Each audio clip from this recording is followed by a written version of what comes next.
Okay, so I guess we're doing the YouTube thing since TikTok is gone.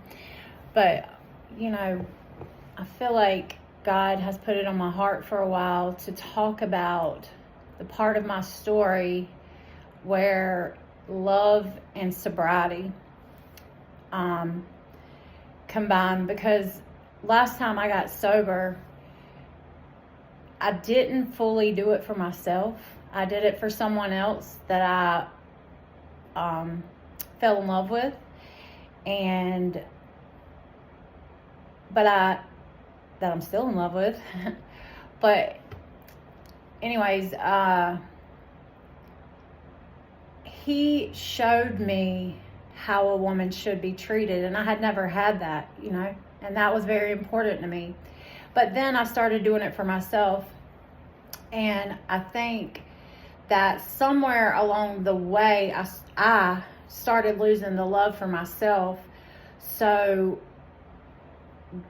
we started drinking, and God said, that's enough, this ain't gonna work out. I don't, y'all are already too far. And I'd never had a mental breakdown before, but that's the only thing that I could call it, unless somebody had put something, there's a lot of crazy stuff in my story, so I wouldn't put it past some black magic or, somebody putting something in my drink to make my mind go crazy that night, whatever. But, so I never understood what it meant to truly be in love until God placed this man in my life. From the moment I laid eyes on him, I told someone that I'm going to spend the rest of my life with him. Now, at the time, we were both incarcerated. I ended up going to rehab. He got sober and I got drunk. But then he helped me get sober. He believed in me. We became unstoppable. What you would call the power couple around town. The longer I stayed sober, the closer I got to Christ. But what I didn't realize is, I had never had anyone believe in me like that. So before I realized it, he became my idol.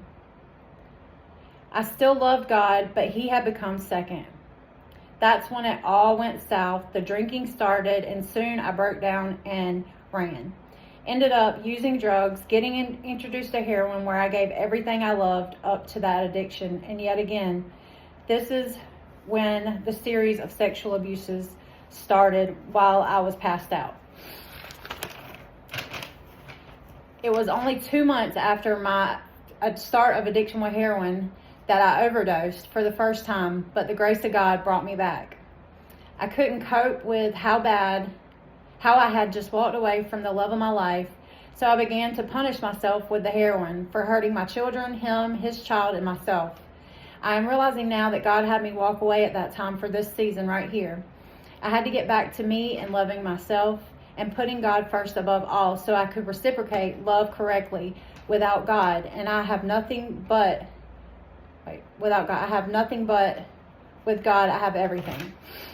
And that takes me to that verse in the Bible, 1 Corinthians 13:4. Love is patient, love is kind, it does not envy, it does not boast, it is not proud. I think that that's a huge, important part of my story that I'm just kind of having the clarification for, because, we were doing the dang thing, and I allowed the world to step in and ruin that. The world and myself, ruin that. It was on both our parts, but I like to take the blame for a lot of it, even though today I know I'm not to blame for all of it. But I hope this helps somebody, because love, to me, now that I know what real love is, can be the dangerous drug out there if it's not handled correctly. Meaning, I had to develop this relationship with God and put him first to be able to handle love. And I'm grateful that he done it that way. I tried to kill myself for about 6 years after I had walked away, but I'm grateful today for the lesson that I learned, through that. And I do know that if we're meant to be, then God will place us back. It's his time, not mine. And I just wanted to share this with you guys, and I hope it helps somebody.